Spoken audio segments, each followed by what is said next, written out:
Saudi আরবের স্বরাষ্ট্র মন্ত্রণালয়ের ওয়েবসাইট সামুন-2 নামের একটি ভাইরাসে আক্রান্ত হয়েছে। এতে করে 3 সপ্তাহ ধরে দেশটিতে বিদেশিদের বসবাসের অনুমতিপত্র আকামা দেওয়া বন্ধ রয়েছে। এর ফলে দেশটিতে বসবাসকারী বেশ কিছু বিদেশি নাগরিক আটক ও বহিষ্কারের ঝুঁকিতে পড়েছেন।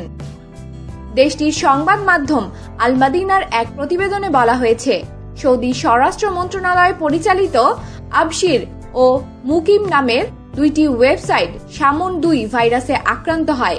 এই ওয়েবসাইটের মাধ্যমে দেশটির শ্রম মন্ত্রণালয় বিদেশিদের আকামা দিয়ে থাকে। তাই এখন নতুন আকামা দেওয়া ও পুরানো আকামার নবায়ন বন্ধ রয়েছে। আকামা দেওয়ার বিষয়ে দায়িত্বপ্রাপ্ত কর্মকর্তা নাইফ আল হারবি বলেন, শ্রমিকদের আকামা নবায়ন করার জন্য আমরা চেষ্টা করছি, কিন্তু 3 সপ্তাহ ধরে কাজটি করা যাচ্ছে না। নাইফ আল হারবি বলেন, আমাদের কাছে থাকা অন্তত 35 জন বিদেশি শ্রমিকের আকামার মেয়াদ শেষ হয়েছে। এরপরও তাদের দিয়ে কাজ করানোর কারণে আমাদের প্রতিষ্ঠানের জরিমানা গুনতে হতে পারে।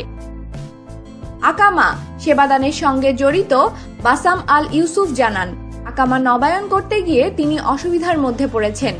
আকামার নবায়ন বন্ধ হওয়াতে দেশটিতে বসবাসরত প্রবাসীরা বিপাকে পড়েছে। দ্রুত আকামা নবায়নের দাবি জানান তিনি।